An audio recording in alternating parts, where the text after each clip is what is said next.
सासू माँ, मेरे पैर पर प्लास्टर चढ़ी है और आपको काम की पड़ी है। भाभी, ये तो आपका रोज का है। साल में एक बार आने का मौका मिलता है तो यहाँ आकर आपके नखरे उठाओ। रोज़ ही कोई ना कोई बीमारी लेकर बैठ जाती है। मुझे कुछ नहीं पता। मुझसे कोई काम की उम्मीद मत करिएगा कि मैं ससुराल में भी काम करूं और मायके आकर भी काम करूं। जूही की ननद मानसी तमकते हुए सुनाकर चली गई।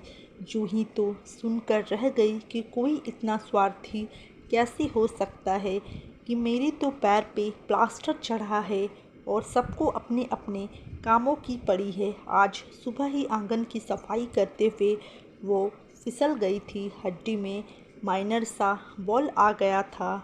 तब भी 15 दिन के लिए प्लास्टर चढ़ गया था।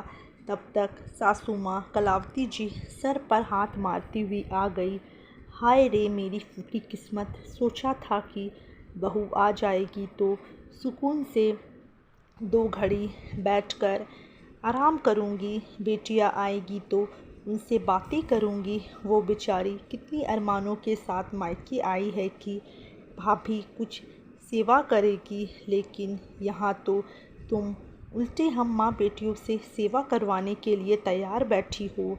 मुझे तो लगता है ये सब तुम्हारी सोची समझी चाल है। तुमने जानबूझकर चोट मार ली है और प्लास्टर चढ़ाकर बैठ गई हो। तुम्हारा तो ये रोज का ही है। बड़बड़ाते हुए वहाँ से चली गई। ये है मेरे ससुराल वाले जिन्होंने एक बार भी मुझसे मेरा हाल चाल पूछना ज़रूरी नहीं समझा। किसी को भी नहीं लगा कि मुझे भी भूख लगी होगी, कोई मुझे खाना ही दे देता। ये वही लोग हैं जिनकी मैं दिन भर एक टांग पर नाचते हुए सेवा करती हूँ, सबकी एक आवाज़ पर दौड़ती हूँ, और आज मेरे लिए कोई नहीं है। ननद जी बता रही है कि साल में एक बार आती है और मुझे तो लगता है मायका ससुराल एक ही जगह होने के कारण वो ससुराल में रुकती ही कितना है। हर तीज त्यौहार, घर में किसी का बर्थडे एनिवर्सरी हो या बिना बुलाए ही हाजिर रहती है, और यहाँ तक कि अपनी एनिवर्सरी और दोनों बच्चों के बर्थडे भी यहाँ आकर ही मनाती है। मेरी एनिवर्सरी और बच्चों के बर्थडे पर खाली हाथ ही चली आती है, क्योंकि सासू माँ का कहना है कि बेटियों से लिया नहीं जाता है, सिर्फ दिया ही जाता है। वापसी में पूरे परिवार का खाना पैक करवा कर ले जाती है और गिफ्ट भी ले जाती है, लेकिन फिर भी शिकायतों का पुलिंदा तैयार ही रहता है और मुंह फुला ही रहता है कि भाभी ने तो कुछ किया ही नहीं, कुछ दिया ही नहीं। गर्मियों की छुट्टी में तो पूरे 1 महीने के लिए अटैची बांध कर आ जाती है। अपनी ननद आकर भी चली जाती है, लेकिन मेरी ननद जी वापस नहीं जाती, क्योंकि ससुराल में काम करना पड़ेगा। ज़रा देर में ननद जी को चाय, बच्चों को ठंडा ताज़ा नाश्ता, उसमें भी सुनाती रहती है कि मुझसे ये तला भुना नहीं खाया जाता।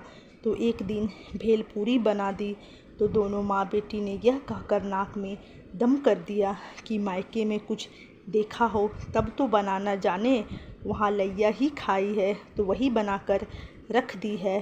खाने में रोज़ सुबह शाम वैरायटी ही चाहिए रहती है, और अगर सुबह कुछ बच जाए तो मेरे हिस्से में और सबके लिए ताज़ा ताज़ा कुछ बनाओ। सुबह से रात हो जाती है, लेकिन आराम करने की फुर्सत ही नहीं मिलती। लेकिन आज जब मुझे सहारे की ज़रूरत है तो सबने मुंह मोड़ लिया, ऐसे जता दिया कि सब कुछ मैंने जानबूझकर किया है। सबको सबकी फरमाइशों पर दौड़ दौड़ कर खिलाने वाली आज खुद भूखी बैठी है और कोई उसे पूछने तक नहीं आया, बल्कि सुनाकर चलते बने कि मुझे भूख लग रही है। ये सब सोचते ही जूही की आंखें छलछला उठी और वो घसीटते हुए किचन तक जाने की कोशिश करने लगी क्योंकि उसे दर्द की दवाई खानी थी। तभी उसके पतिदेव रमन भी घर में घुसे और उसे इस तरह से घसीटते देखकर आगे बढ़कर उसे सहारा देकर बिठाया उसे सहारा देकर बिठाया और चिल्लाने लगे, क्या घर में कोई नहीं है जो तुम इस हालत में भी किचन में जाने की कोशिश कर रही हो? माँ है, मानसी है, उसकी बड़ी बड़ी बेटियाँ भी है, उनसे कहकर करवा लेती। आपकी माँ और बहन ने मुझे 4 बातें सुनाई और किसी ने मेरा हाल चाल तक पूछना ज़रूरी नहीं समझा। सबको खाना बनाकर खिलाने वाली को आज ज़रूरत पड़ने पर कोई खाना देने वाला भी नहीं है इस घर में, कहते हुए जूही रोने लग गई। तो ठीक है, मैं कल ही तुम्हें मायके छोड़ आता हूँ और अब से तुम भी किसी की सेवा नहीं करोगी। जो लोग ससुराल छोड़कर मायके में पड़े रहते हैं वो भी सुन ले कि जो मेरी ज़रूरत पर मेरे काम नहीं आए तो मैं भी उनकी आवभगत नहीं कर सकता। माँ, आप भी सुन लीजिए, मैंने जूही के मायके में फ़ोन कर दिया है, कल मैं उसे वहाँ छोड़ आऊँगा। आप सब अपना अपना इंतज़ाम कर लीजिए।